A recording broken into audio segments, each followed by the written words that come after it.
Aja nah. Saya duduk aja ini. Senang sehat ya. Alhamdulillah. Udah banyak ini. 2 jam ya.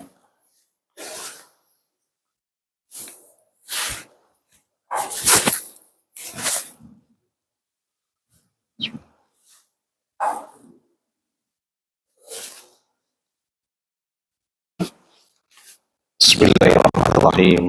Assalamualaikum warahmatullahi wabarakatuh. Alhamdulillahilladzi tatimmu bi ni'matihi shalihat. Wassalatu wassalamu ala sayyidis sadat wa ala alihi wa ashabihi ahlal fadaili wal karamat. Asyhadu an la ilaha illallah wahdahu la syarika lah. Wa asyhadu anna sayyidana Muhammadan abduhu wa rasuluh wa habibuhu wa safiyuhu wa khaliluh.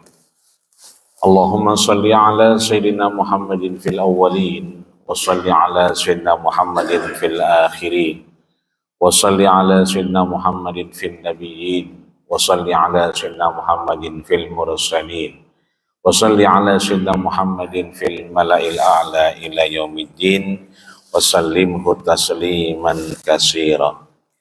Para guru, para orang tua, para sepuh, para bini sepuh, berkhusus DKM Masjid Al-Muhsinin beserta jajaran dan pengurusnya, juga Yayasan Al-Muhsinin.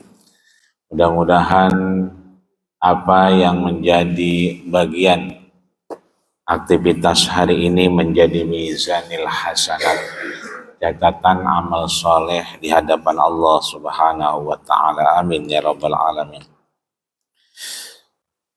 Ayahanda, bunda, bapak, ibu, hadirin wal hadirat, di kesempatan sebelumnya sudah kita bahas terkait siapa-siapa saja yang menjadi bagian orang-orang yang meneruskan harta pewaris kepada ahli waris. Maka di kesempatan kali ini terkait itu nanti orang-orang itu juga yang akan menjadi wali dalam menyempurnakan pernikahan atau perkawinan yang seyogianya ayah daripada anak yang masih hidup itu melakukan akdun nikah atau kita kenal dengan akad nikah. Maka keterkaitan antara waris dengan pernikahan ini menjadi hal yang penting. Kita mengingat siapa itu yang mendapatkan waris kemarin, diantaranya adalah bapak. Ya. Bapak tidak ada, kemudian naik ke kakek. Ya. Begitupun ke bawah dan seterusnya. Maka saat orang tua tidak ada dan anak melakukan aktivitas pernikahan, bapak-bapak yang punya anak perempuan, man ala salasa banat, siapa orang yang membesarkan 3 anak perempuan, wa 'allamahu wa addabahu, diajarkan, diberi pengetahuan, diberi pemahaman, diajarkan etika dan moral, maka sesungguhnya dia sedang membangun surganya di sisi Allah Subhanahu wa ta'ala. Maka beruntung bapak-bapak, ibu-ibu yang punya anak perempuan. Kalau hari ini belum punya anak perempuan, nanti pulang dari sini colek istrinya. Perempuan. Perempuan. Ono 4 laki semua, perempuan belum. Ya. Siapa tahu ada koredan, ya. Sisa-sisanya nanti perempuan. Maka di kitab yang saya pegang saat ini di halaman 374, ya, kitab yang sama dengan yang dibahas di Al-Muhsinin. Bapak Ibu yang memegang kitabnya boleh dibuka. Disebutkan oleh Imam Haji Sulaiman Rashid. Seperti biasa kita mendoakan diri kita, mendoakan orang yang berjasa dengan Masjid Jami Al-Muhsinin ini, mendoakan orang-orang yang sudah berjasa dengan Yayasan Al-Muhsinin ini, minhumul lahiq wa minhumus sabiq, yang sudah tiada Allah tempatkan di tempat yang terbaik di sisinya, yang masih ada Allah berikan kesehatan yang paripurna, kesempatan lebih lama kumpul dengan anak cucu mantunya, dan mudah-mudahan pengajian kita yang kita lakukan subuh ini menghantarkan kepada keimanan, keislaman, ihsan yang istiqomah. Dan dengan istiqomah itu mudah-mudahan kita berharap Allah tutup usia kita, amal ibadah kita dengan husnul khatimah. Biniyatil qabul wal maqbul wa ila hadratir rasul sallallahu alaihi wasallam. Assalamualaikum Al-Fatihah. A'udzu billahi minasyaitonir rajim. Bismillahirrahmanirrahim. Alhamdulillahi rabbil alamin arrahmanir rahim maliki yaumiddin. Iyyaka na'budu wa iyyaka nasta'in. Ihdinas siratal mustaqim. Siratal ladzina an'amta 'alaihim ghairil maghdubi 'alaihim waladdallin. Baik ayahanda bunda, hadirin wal hadirat, di kitab fikih Islam yang ditulis oleh Syekh Sulaiman Rashid, Allah yataghammal rahmah, semoga Allah mencurahkan rahmat kepada beliau, dan kita yang membaca kitab dan ilmunya meletakkan bab nikah ini di bab ke-9. Bab ke-9 terkait babun nikah, kitab pernikahan. Dituliskan oleh Imam Sulaiman Rashid, ta'rif pernikahan. Ta'rif itu adalah definisi. Kita sering mendengar orang tua kita, guru kita, man arafa nafsahu faqad arafa rabbah. Cara yang paling efektif untuk mengenal Allah adalah dengan mengenal diri kita. Maka man arafa nafsahu, ketika kita mengetahui, mampu mendefinisikan ta'rif diri kita, maka seketika itulah kita lebih dekat dengan Allah Subhanahu wa taala. Maka ta'rif di sini adalah definisi, baik itu secara etimologi lugotan atau istilahan seperti terminologi. Disebutkan bahwa akdun atau akad, akad dengan akdun, dia juga nih, akad yang kemudian menghalalkan pergaulan, membatasi hak dan kewajiban. Syekh Sulaiman Rashid selalu memberikan dua arah mata angin. Ada kanan, ada kiri, ada surga, ada neraka, ada jalan lurus dan jalan yang berkelok. Ada halal, ada haram, ada sifatnya perintah dan sifatnya larangan. Selalu hidup ini pilihan antara dua hal tersebut. Maka akad nikah ini juga sama. Dia menghalalkan pergaulan dan membatasi hak dan kewajiban. Identifikasi pergaulannya, identifikasi sosialnya, identifikasi muamalahnya disepakati oleh ulama adalah al-aslu fil muamalat al-ibahatu. Al-aslu legalitas awal, hukum dasar fil muamalat dalam hal bersosial, dalam hal bermasyarakat, terkait juga di sana ada akdun nikah, maka dia al-ibahah, terhukumi boleh. Maka menghalalkan pergaulan dan membatasi hak kewajiban ini adalah dengan akad antara min dzakarin au unsa, antara laki-laki dan perempuan. Dengan akad air yang ada di depan kita atau di samping kita ini menjadi halal dan boleh kita konsumsi. Karena yang bawain air udah ngomong, Ustadz, atau kurang ya?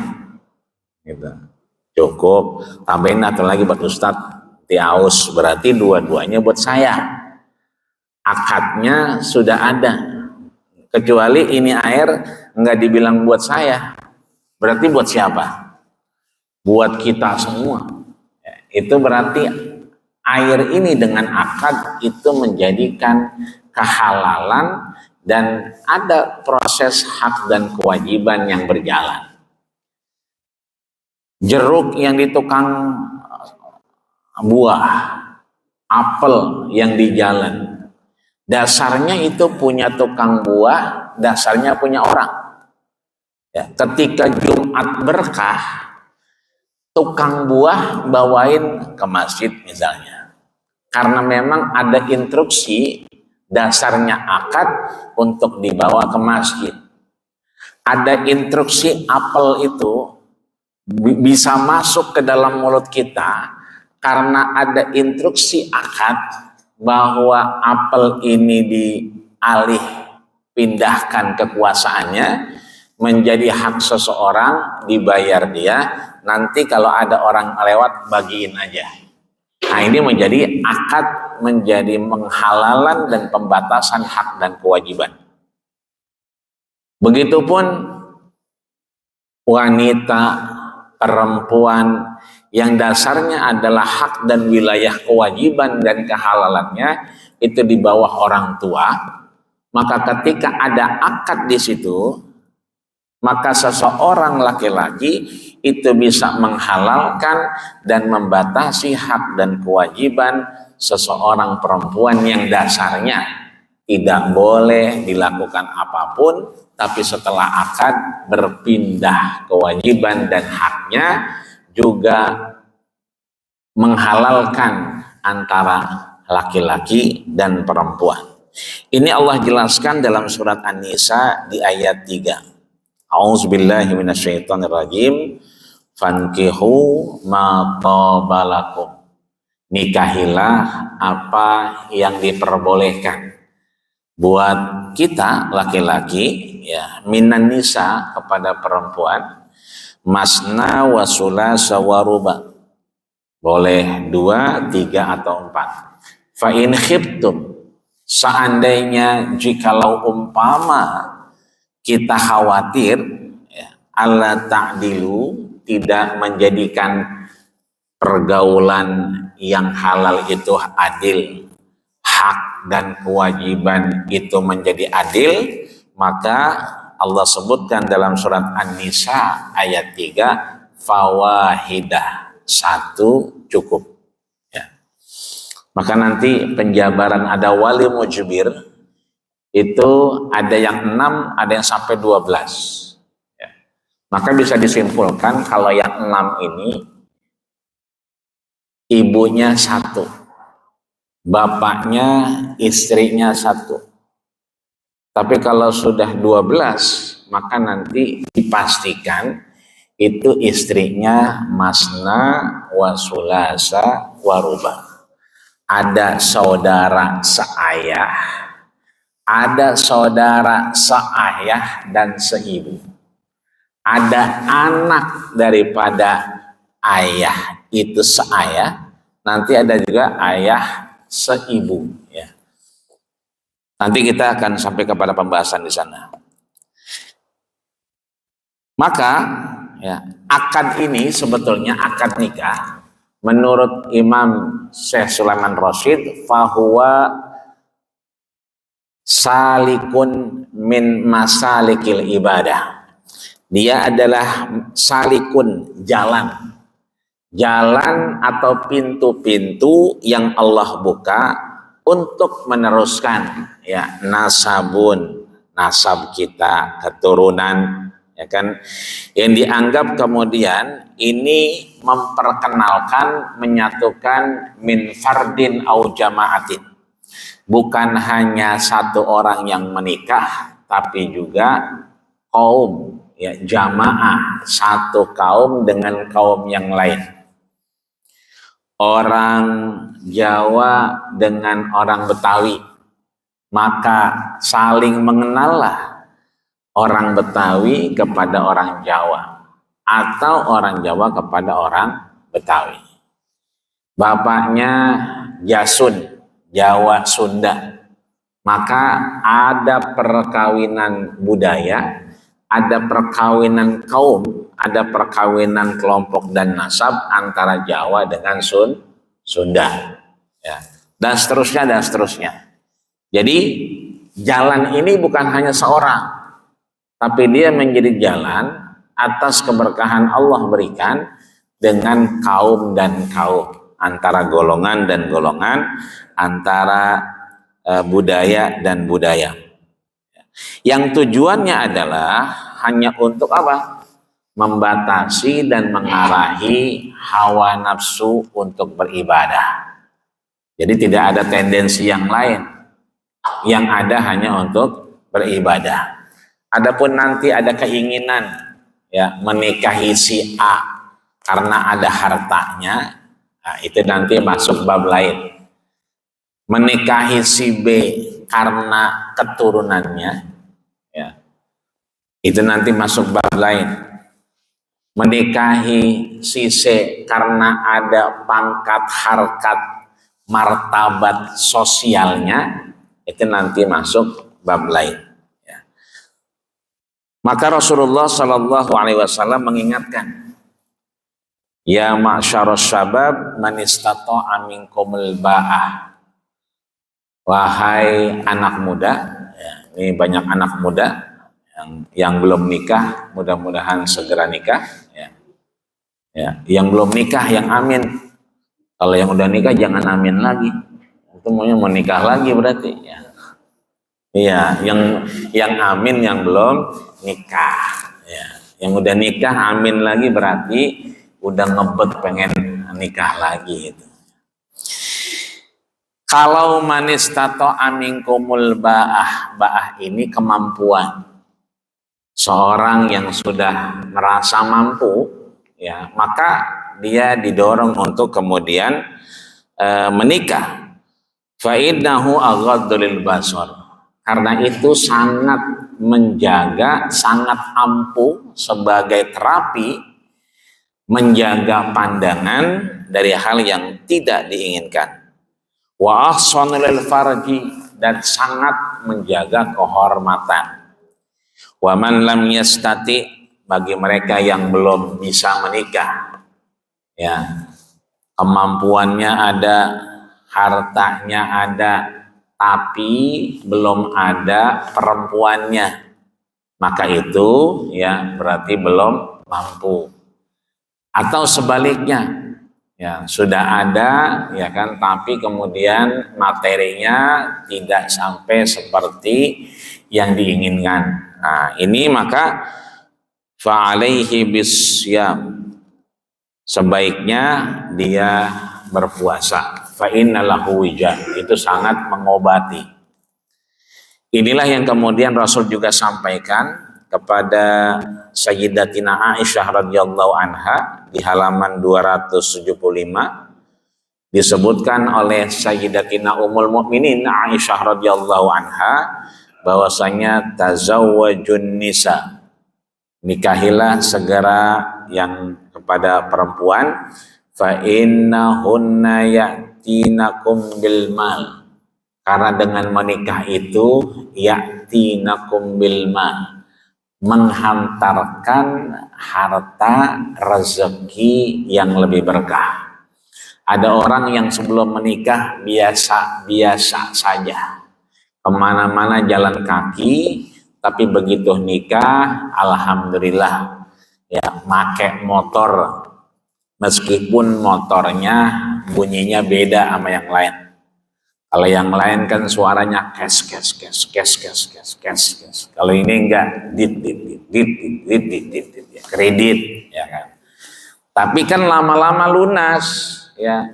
Pelan-pelan ternyata dulu anaknya nganter ke Citras, sekolah TK-nya misalnya, atau SD-nya di Citra Azhara, naik jalan kaki karena motornya dibawa ke kantor sama suaminya. Sekarang alhamdulillah istrinya pakai motor juga.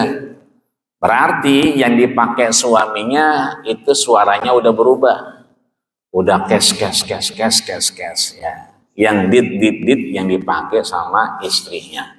Begitu yang kita lihat fenomena di sekitar kita.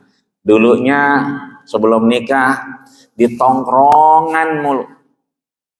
Tapi begitu menikah, alhamdulillah ada di masjid, ada di majelis. Tadinya nggak pakai motor, sekarang pakai motor. Tadinya nggak punya mobil, sekarang punya mobil. Tadinya tinggal bareng dengan orang tuanya, belakangan sudah masuk keluar komplek. Ya, ternyata dia dan istrinya habis tanda tangan.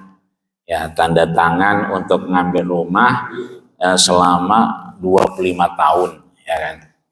Tapi begitulah kenyataan yang kemudian kita lihat, menikah itu beberapa kasus dan kenyataan membuka yatinakal mal, menghantarkan harta yang berkah, harta yang lebih, yang mudah-mudahan itu bagian dari sisi kemanusiaan. Ketika menikah maka akan banyak kebutuhan dan keinginan yang dilaksanakan. Namun Sayyidatina Ummul Mukminin Aisyah radhiyallahu anha sejak lama mengingatkan kita tidak usah khawatir, menikahlah. Kenapa menikah? Karena fa innahunna ya'tinakum bil mal. Dia akan menghantarkan kepada harta-harta. Bahkan beliau menambahkan kebaikan-kebaikan antara suami dan istri itu meskipun kecil, meskipun sedikit, meskipun kelihatannya tidak berarti, tapi dawamuha, ketika itu menjadi dawam, kebiasaan, itu mendatangkan rezeki dan keberkahan. Ya. Contoh, dulu nggak punya anak, ya, begitu pengen punya anak, punya permen, ya, dikasih anak kecil diusap-usap, itu satu gang, kalau udah lihat dia senang bawaannya, ya, Miss gitu kan, Bu gitu kan, Kak, dari satu gang sampai ujung gang. Tapi ada juga itu anak kecil dari awal gang sampai ujung gang takut sama dia. Bahkan ibu-ibu suka nakut-nakutin, ayo makan nggak? Nah, kalau nggak makan diculik sama dia, culik sama dia, ya kan?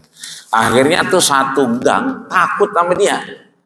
Nah, ini menurut Ummul Mukminin Sayyidatina Aisyah radhiyallahu anha, ketika menikah, kebaikan yang sedikit saja antara suami dan istri itu wa in qalla, meskipun sedikit yang dikerjakan, sepele mungkin bagi kita, itu adwa muha, ketika menjadi mudawamah, dikerjakan secara kontinu terus menerus, maka dia menghantarkan rezeki yang lebih.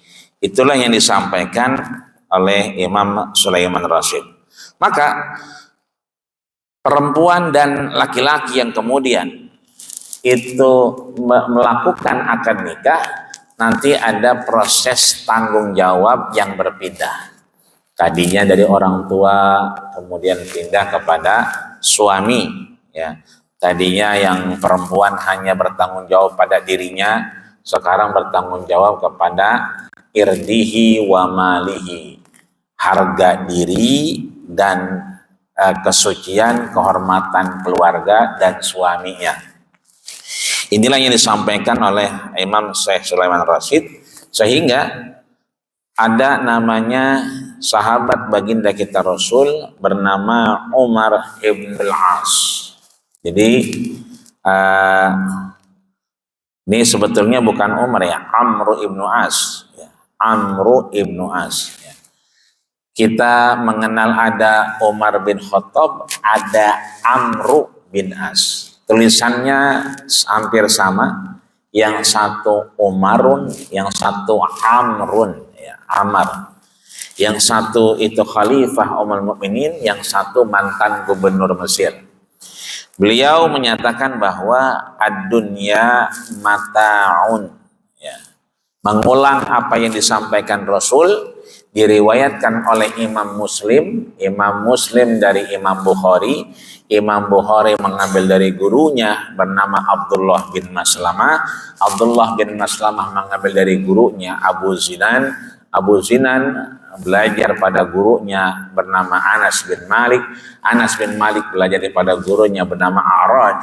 A'raj mengambil pada gurunya bernama Abdurrahman bin Sahar Ad-Dausi. Abdurrahman bin Sahar Ad-Dausi belajar langsung kepada Sayyidina wa Maulana Nabiyana Muhammadin sallallahu alaihi wasallam. Apa yang disampaikan oleh Amr ibn As mengulang apa yang disampaikan Rasul, diriwayatkan oleh Imam Muslim. Ad-dunya mata'un. Dunia itu laksana perhiasan. Wa khairu mata'iha al-mar'atus salihah. Dan perhiasan terbaik, ya, keistimewaan terbaik adalah istri yang salehah. Harta itu ada habisnya.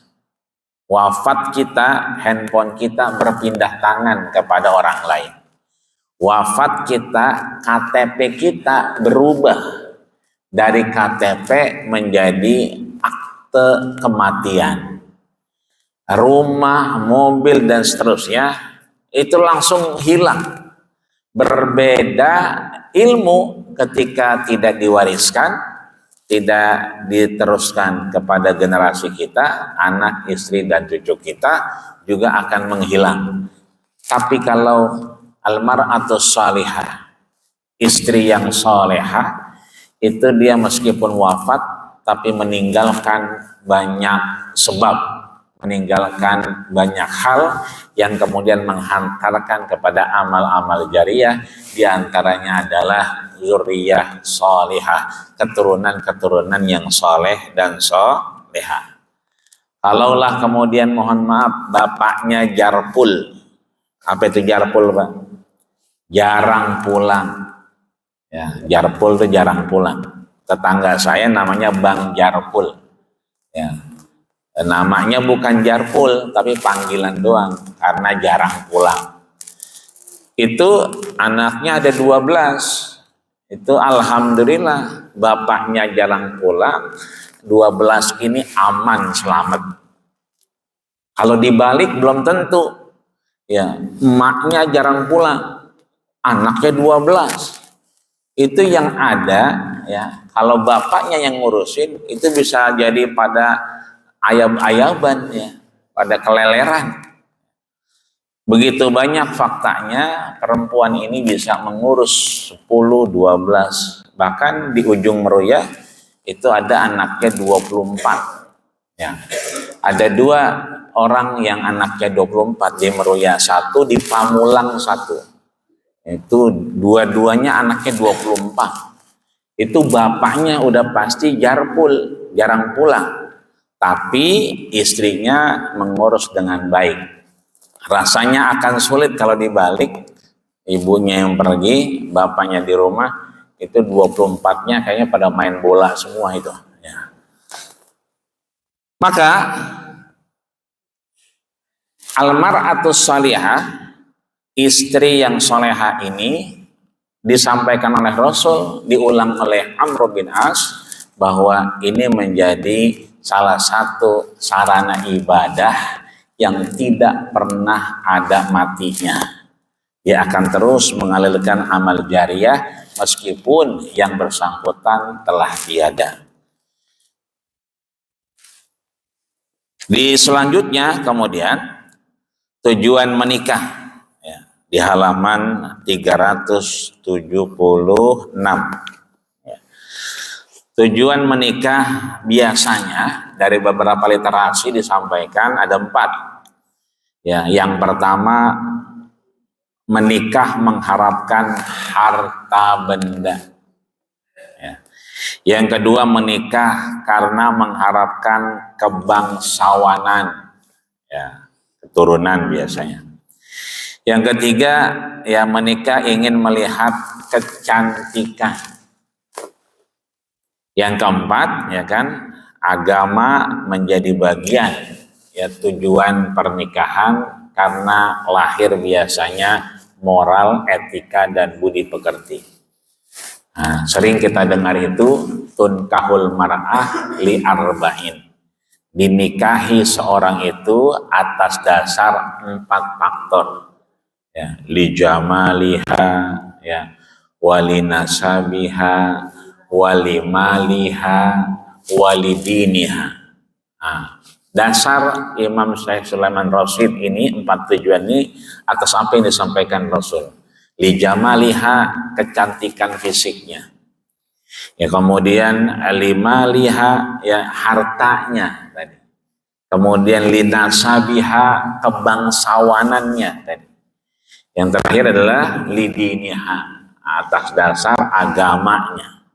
Dan Nabi menutup dengan fazfar lidzatid din ittarabat yadan.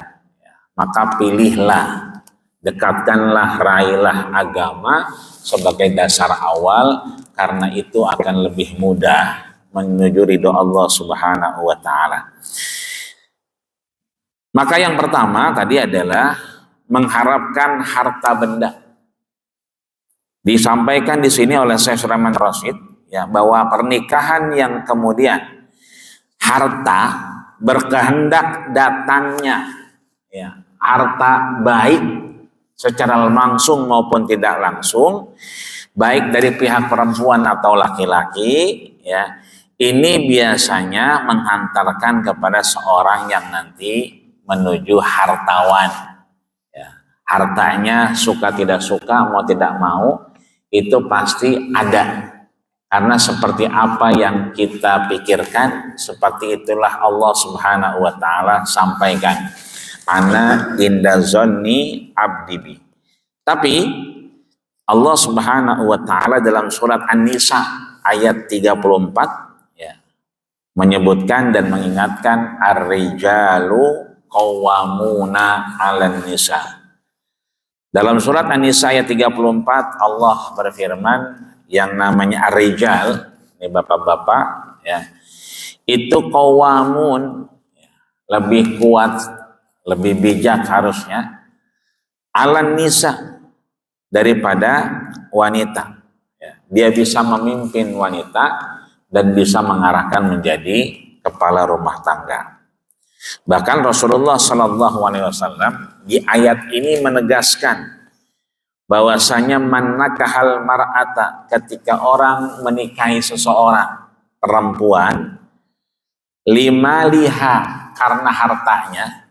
Jadi menikah atas dasar harta disebutkan oleh Allah juga dalam surat An-Nisa ayat 34, dan ditegaskan oleh baginda kita Rasul dengan man nakahal mar'ata, siapa orang yang menikah, tujuannya adalah lima liha, karena hartanya, maka haramallahu malaha wa jamalaha, maka Allah haramkan yang namanya malaha wa jamaliha, sesuatu yang mengarah kepada harta dan keindahan, ya, kecuali man nakaha lidiniha, kecuali kemudian dia menikah itu ada unsur agama juga.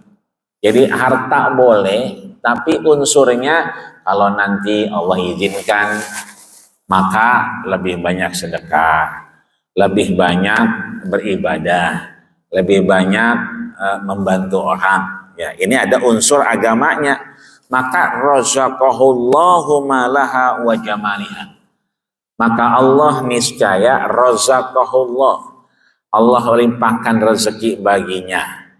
Jadi kalau unsurnya nikah itu hanya karena harta saja, maka Rasul menegaskan haramallahu malaha.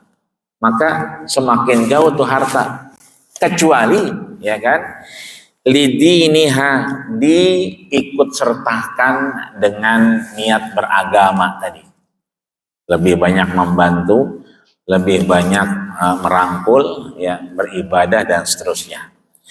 Kemudian Rasul menegaskan man tazawwaja imra'atan limaliha, di halaman 377 disebutkan bahwa man tazawwaja imra'atan, siapa orang yang kemudian menikahi wanita limaliha, ya, karena hartanya, lam yazidhu illa faqran, hanya tok karena harta, tidak ada indikasi tujuan lainnya, maka lam yazidhu illa faqran, tidak bertambah apa yang menjadi keinginannya dalam harta, yang ada selalu merasa kurang, ya. Makanya Allah itu agna fa'akna. Allah itu tidak pernah menyebut kita miskin, tapi agna wa akna, adalah orang-orang yang berkecukupan, ya, dan kelimpahan rezeki, ya. Kalau yang agna berarti rezekinya lebih banyak, akna itu artinya adalah cukup, ya. Kemudian disebutkan kembali man tazawwaja imra'atan li'izzin ma lam yazidhu illa dhillan. Orang yang kedua tadi menikah itu karena apa? Karena kebangsawanan. Maka Rasul mengingatkan orang yang menikah yang tujuan kedua tadi adalah kebangsawanan, kehormatan, keturunan, maka Rasul sampaikan man tazawwaja, siapa orang yang menikah imro'atan, menikahi perempuan, liizin, karena kebangsawanan, karena kehormatan, maka lam yazidhu illa dhillan, tidak bertambah di hadapan Allah kecuali apa? Dhil, ya, kerendahan, ya, penghinaan, ya, kenistaan, bukan malah mendapatkan kehormatan kalau semata-mata hanya untuk kebangsawanan dan kehormatan.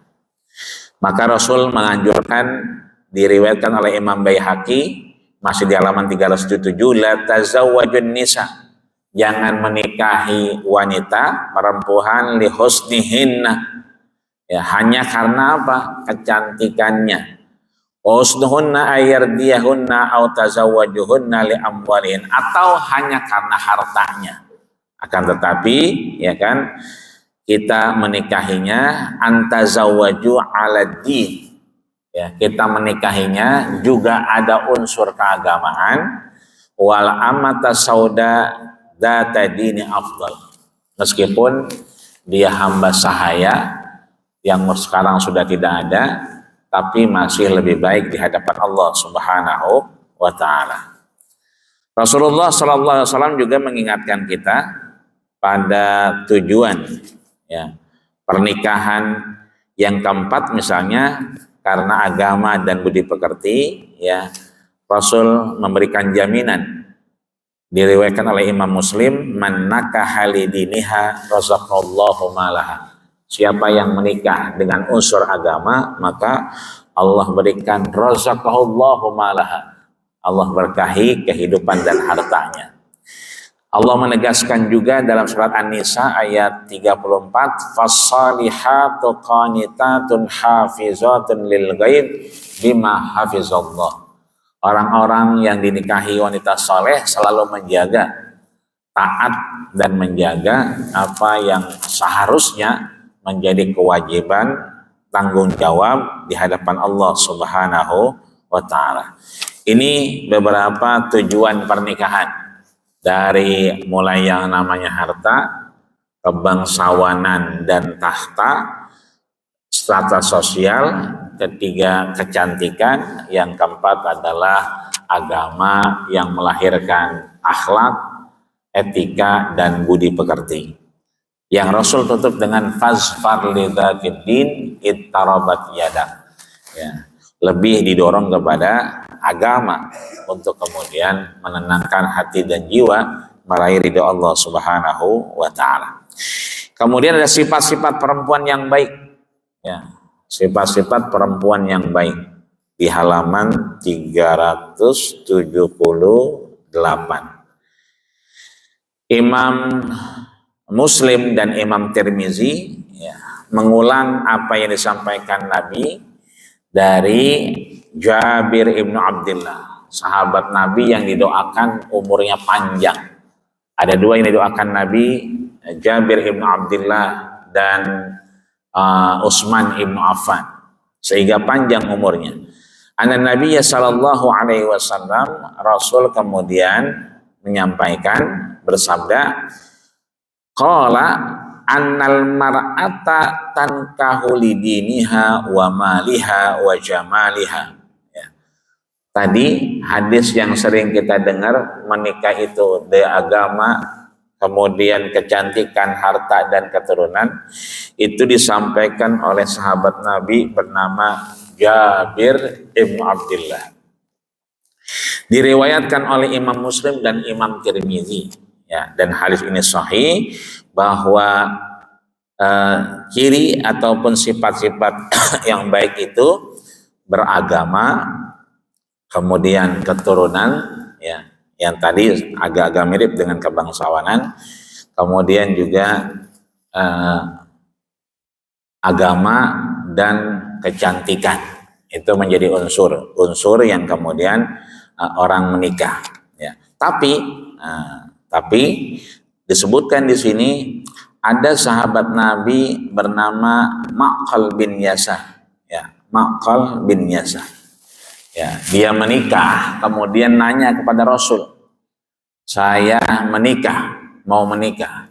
Yang satu, ya, dzata mansibin, punya kehormatan, strata sosial yang tinggi, tapi sayyiban. Ya, dia ini sudah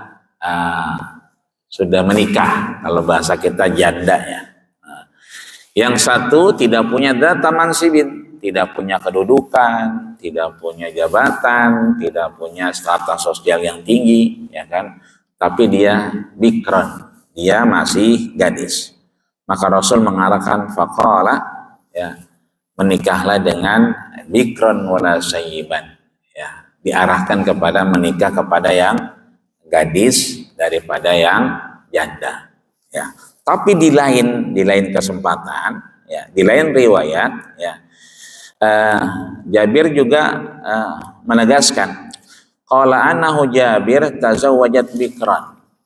Jabir akhirnya kemudian menikahi wanita yang belum menikah, ya, masih gadis. Kemudian fala tajawazat bikran, dia memegang apa yang disampaikan Rasul, tidak menikah dengan kecuali gadis. Ya.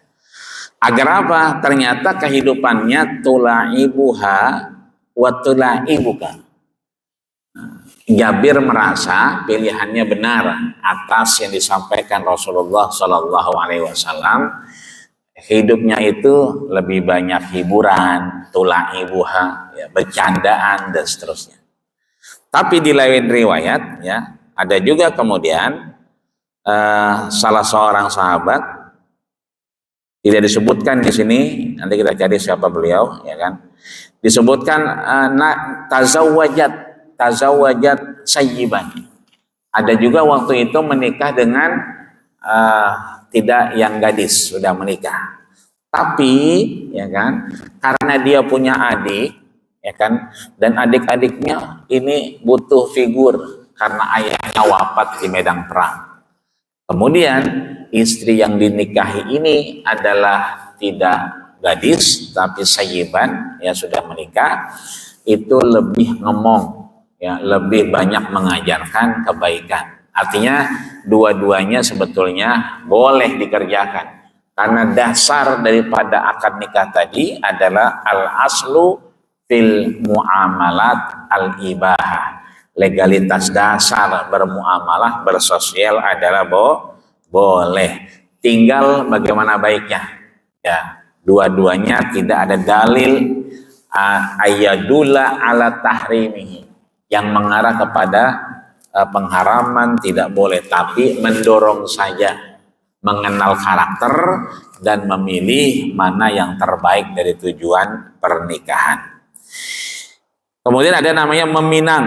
Kalau kita ini lamaran, kita melamaran. Kalau beberapa tempat ngunduh mantu atau ya bahasa lainnya. Disebutkan oleh Imam Syekh Sulaiman Rasyid, ya, meminang ini adalah menyatakan permintaan untuk menikah dari seorang laki-laki. Ya, pernyataan dari seorang laki-laki untuk apa? Ya, menyatakan permintaan untuk menikah. Maka jumhur ulama menyebutkan ini adalah khitbah. Ya, kalau yang sering di sini namanya khutbah. Ya. Kalau ini khitbah. Khitbah berarti melamar, meminang. Maka khitbah ini menjadi muqaddimatun nikah. Bab, ya, prolog pernikahan yang sebetulnya dianjurkan oleh Rasulullah Shallallahu Alaihi Wasallam. Dulu kita mengenal istilah dipingit. Beberapa orang dipingit, ya. Nggak boleh ketemu selama sebulan 2 bulan, tidak boleh ada kontak apapun selama sebulan 2 bulan. Itu sebulan 2 bulan bahkan 3 bulan diajarkan. Tadinya biasanya minumnya di botol, terus botol-botolnya ada kan dibuka, botolnya belum lepas, dikit doang minum. Tapi diajarkan lepas dulu. Bahkan mohon maaf ketika diminum lagi masih belum nikah, ya begini aja udah. Tapi begitu udah diminum, kalau dipingit itu tutup, ada tutupnya. Kenapa? Karena boleh jadi suaminya itu jawab SMS dulu, itu jawab WA dulu. Jadi minumnya sampai kalau dia kopi, teh sampai dingin kadang-kadang. Khawatir kalau nggak ditutup, ya nanti ada cecek yang lagi spa di sini, ya tiba-tiba ada cecek berenang, ya kan nggak enak juga, ya kan. Maka kadang-kadang nggak ada minum begini aja, begitu dipinang atau dipingit itu ada tatakannya, itu muqaddimatun nikah. Ya, artinya meminang di sini dimasukkan satu bab oleh Imam Syekh Sulaiman Rasyid, bahwasanya permintaan dari laki-laki ini penting, urgen. Dia bisa mengarah kepada akdun nikah. Maka selama kedekatan anak-anak kita tidak ada permintaan apapun, maka ketika ada yang datang meminang dan melamar, itu diperbolehkan.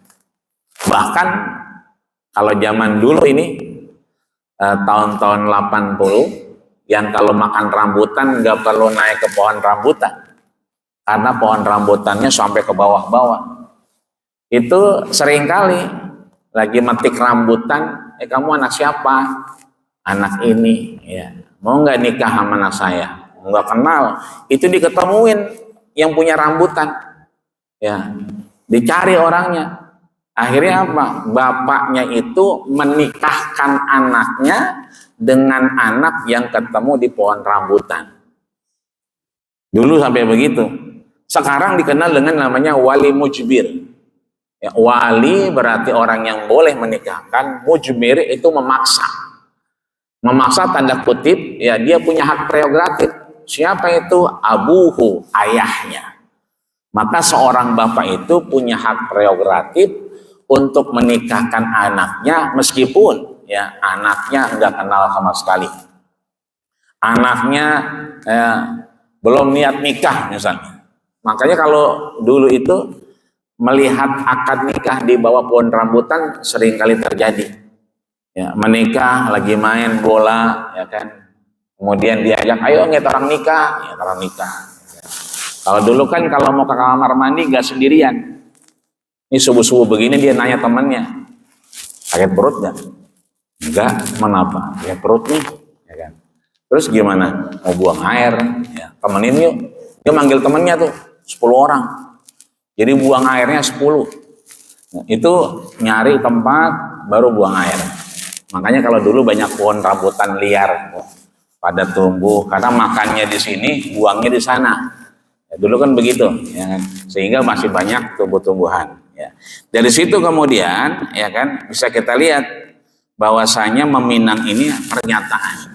Maka saat belum ada pernyataan boleh dipinang, boleh meminang dan melakukan aktivitas muqaddimatun nikah. Prolog dalam hal pernikahan. Disebutkan dalam surat Al-Baqarah ayat 255. Disebutkan 235 halaman 380. Wala junaha alaikum. Tidak apa-apa jika kalian ya bagi kalian fima aradtum ya yang kira-kira sudah mulai jelas meyakini ini baik min khitbatin nisa untuk meminang wanita ya. Atau sebaliknya meminang atau dipinang ya. Biasanya kan lebih dulu orang tua laki-laki atau orang tua perempuan, dua-duanya boleh meskipun pemahaman di sini adalah harus dari pihak laki-laki. Tapi ketika jatuh di wali mujbir, ya ayah yang kemudian membesarkan, itu diperbolehkan. Begitulah Allah Subhanahu wa taala dalam surat Al-Baqarah 235. Ya. Yang terakhir disebutkan al-mu'minu akhul mu'min. Orang mukmin itu bersaudara.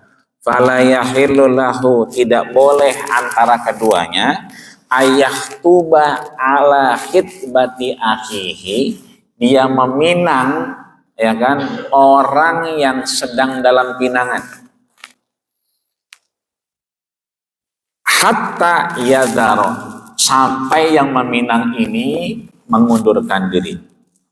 Maka ketika kita punya anak perempuan, ada permintaan baik dari yang bersangkutan laki-laki atau orang tuanya atau sebaliknya, ya permintaan orang tua perempuan itu sebaiknya ada apa? Qasdus syai'i, ada tujuan yang dimaksud, ya menikahnya nanti ya habis wisuda, sebab anaknya lagi skripsi, ya berarti begitu diundang wisuda, selamatan tasyakuran wisuda itu sekalian lihat harga catering berapa, lihat kira-kira gedung mana. Oh nggak usah di gedung, di Masjid Al-Muhsinin aja. Nah, jadi ya kan banyak saksinya, banyak tamunya, nggak perlu ngundang dan seterusnya, silahkan. Itu artinya bahwa karena sudah masuk pada tujuannya. Nah ketika sampai wisuda tidak ada pernikahan, hatta yadharo, itu boleh digugurkan. Artinya boleh nanti kalau ada yang meminang, karena tidak ada pinangan, dikonfirmasi boleh kemudian meminang setelah ini mundur. Ya. Selanjutnya nanti ada hukum melihat pinangan. Ada dua. Yang pertama yang boleh dilihat adalah hadza wa hadza, illa hadza wa hadza. boleh dilihat pinangan itu kecuali hadza wajahnya, wahada dan tangan. Kenapa hadza wahada kata Nabi? Karena kalau wajah itu memastikan identitas. Oh, betul dia perempuan, maka boleh dinikahkan. Jangan sampai perempuan jadi-jadian. Yang kalau siang dia itu di pasar, ya kan, manggul, begitu sore malam subuh, ya dia ada di jalan, di gebyuran. Ya, itu berarti siang dia manggul, malam mangkal. Itu berarti perempuan jadi-jadian. Dengan melihat wajah, mata ketemu mata, itu biasanya tidak ada kamuflase, ya. Yang ada hanyalah kejujuran. Yang kedua, kenapa tangan? Ya, Rasul sampaikan tazawwajul wadudul wadud. Nikahilah yang walud. Wadud itu dia bisa menyayangi yang kecil, menghormati yang lebih tua. Kalau walud ya itu yang ada keturunannya. Bagaimana cara ngelihatnya? Lihat tangannya. Fa'idza kanat rotoban. Kalau telapak tangannya ini rutob. Bapak Ibu masih ingat rutob?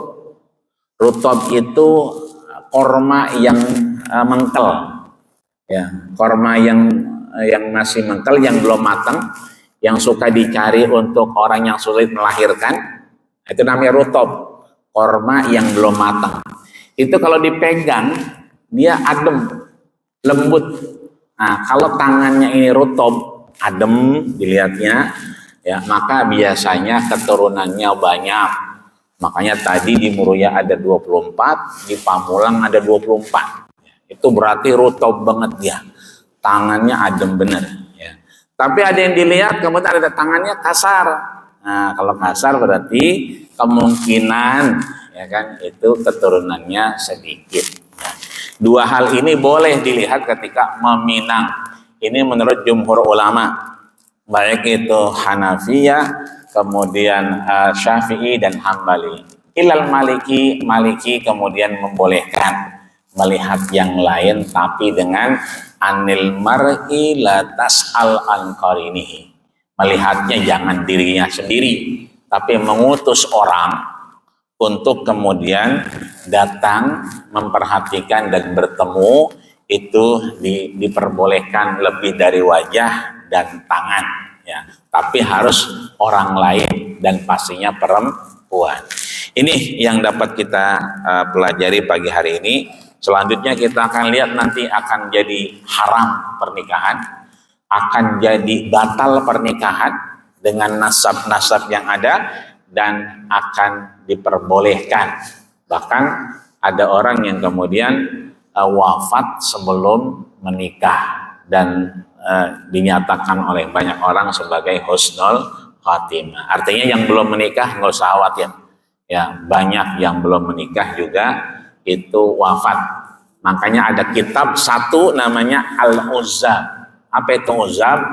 Jomblo high quality. Orang-orang yang sangat soleh, orang-orang yang sangat bisa dikritik, tapi beliau tidak menikah, belum menikah sampai akhirnya wafat. Ini saja yang mungkin dapat kami sampaikan. Nanti mudah-mudahan di kesempatan lain kita teruskan. Jika ada hal yang ditanyakan silakan. Jika tidak, kita tutup dengan doa. Ada yang ditanya? Oh, silakan ayah.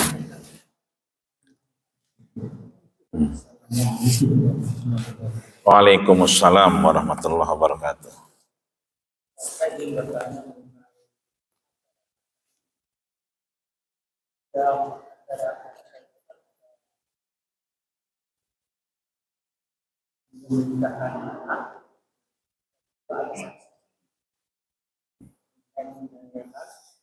Adalah apakah ada syarat-syarat orang yang menjadi saksi. Ada bisa melihat orang yang ada di mana. Saya tidak tahu apakah Ustaz sudah menjadi karena saya ada 4 kali bicara Waalaikumsalam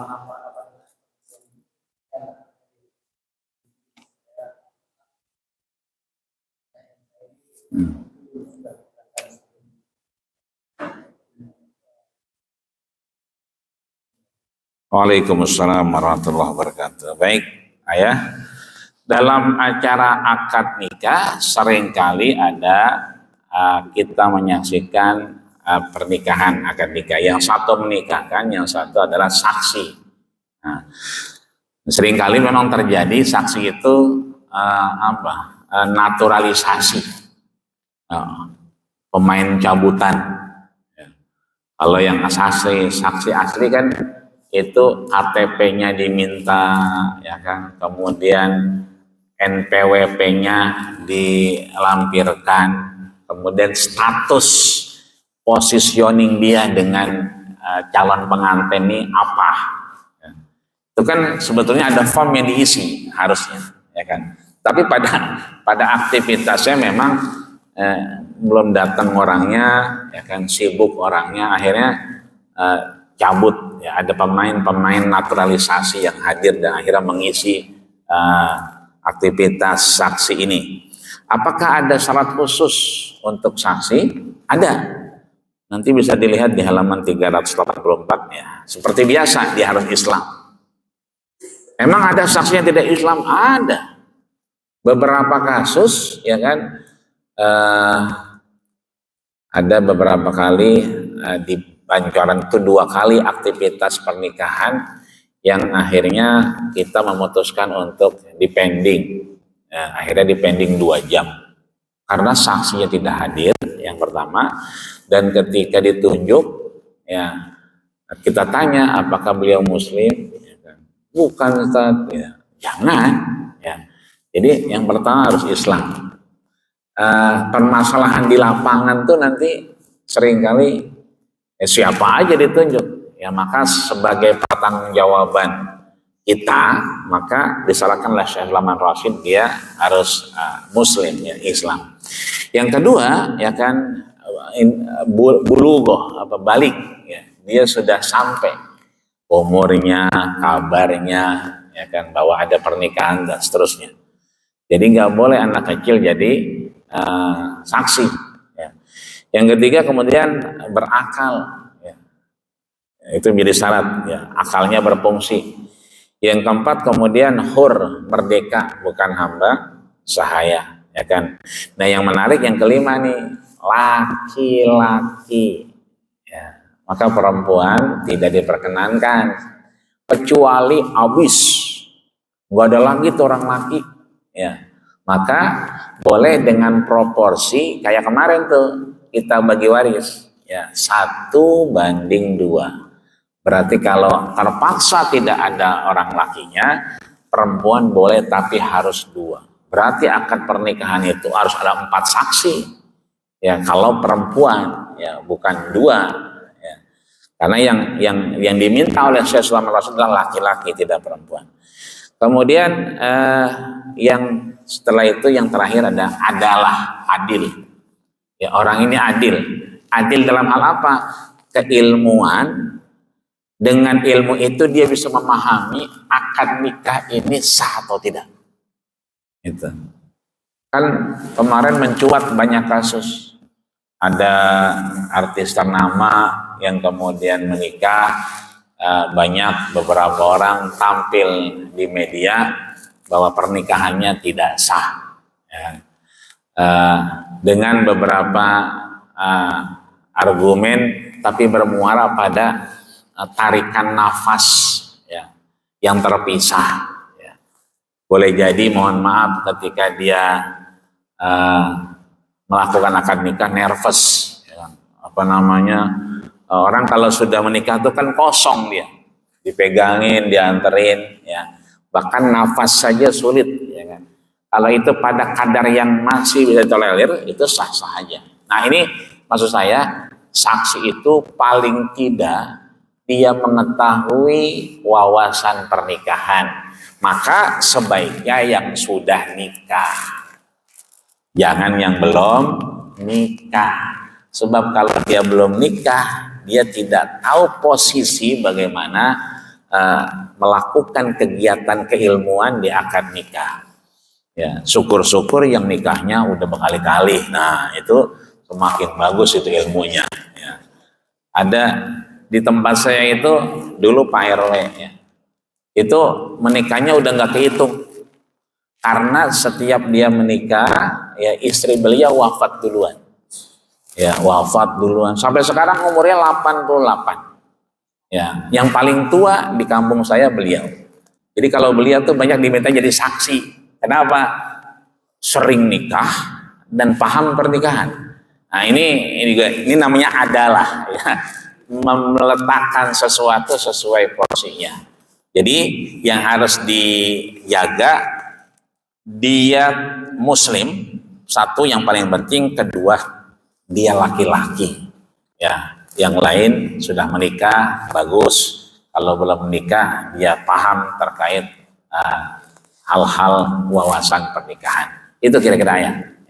Jadi kalau bisa mencabutnya gambling dulu. Ada 3 orang, kayaknya yang ini nih. Kenapa?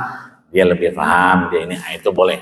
Bukan tarik tanpa ada alasan. Ini saja mungkin. Jika tidak ada lagi, kita tutup dengan doa. Kita bermunajat kepada Allah. Mudah-mudahan Allah jaga diri kita. Allah berikan kita maunah. Kalaulah para nabi diberikan mukjizat, orang soleh diberikan karomat, mudah-mudahan kita diberikan maunah untuk mengawal pernikahan anak kita, cucu kita, siapapun di antara kita dalam keadaan baik, benar, dan mendapatkan ridho Allah Subhanahu wa ta'ala. Astaghfirullahaladzim, lakal hamdu ya karim ya maulana ya ma'bud. Allahumma salli ala sayyidina Muhammad wa ala ali Muhammad walhamdulillahi rabbil alamin. Allahumma ja'al jam'ana hada ya Allah jam'an marhuma, amin ba'di tafaruqan ma'suma. Ya Allah, jadikanlah kami yang hadir subuh ini di Masjid Al-Muhsinin ya Allah orang-orang yang maksum. Kau ampuni, kau gugurkan dosa dan khilaf kami ya Allah. Wala taj'alna minal mahrumin. Janganlah kau jadikan kami sia-sia ya Allah ya Rabbal alamin. Allahumma lakal hamdu ya Allah. Ya Allah ya Rabbana, pagi ini kami memuja dan memujimu. Wa ilaikal mustaka, kepadamulah kami mengadu dan berkeluh kesah ya Allah. Wa antal musta'an, wa antal musta'an, wa antal musta'an. Engkaulah yang maha penolong ya Allah ya Rabbal alamin. La haula wa la quwata illa billahil aliyil azim. Rabbana hablana min azwajina wa zurriyatina qurrata a'yun waj'alna muttaqina imama. Rabbana atina fid dunya hasanah wa fil akhirati hasanah wa qina adzabannar. Tawaffana mal abrar ya aziz ya ghafar. Walhamdulillahi rabbil alamin. Kita tutup dengan doa kafaratul majlis. Subhanakallahumma bihamdika asyhadu an la ilaha illa anta astaghfiruka wa atubu ilaik. Terima kasih segala perhatian, mohon maaf segala kekurangan. Usikum manasyidakallahu faqad fazal muttaqun. Assalamualaikum warahmatullahi wabarakatuh.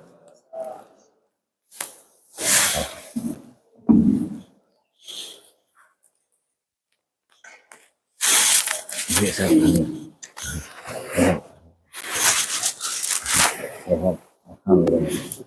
Ya, sama ya.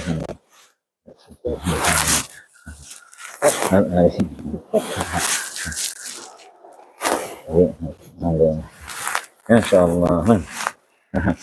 Masyaallah, hayakumullah. Waduh, ini mujahid semua. Ya. Berapa orang yang di sana? Oh, 22. Wah, yang paling banyak hafalannya siapa? Berapa juz paling banyak? Udah, Masya Allah. Alhamdulillah. Alhamdulillah.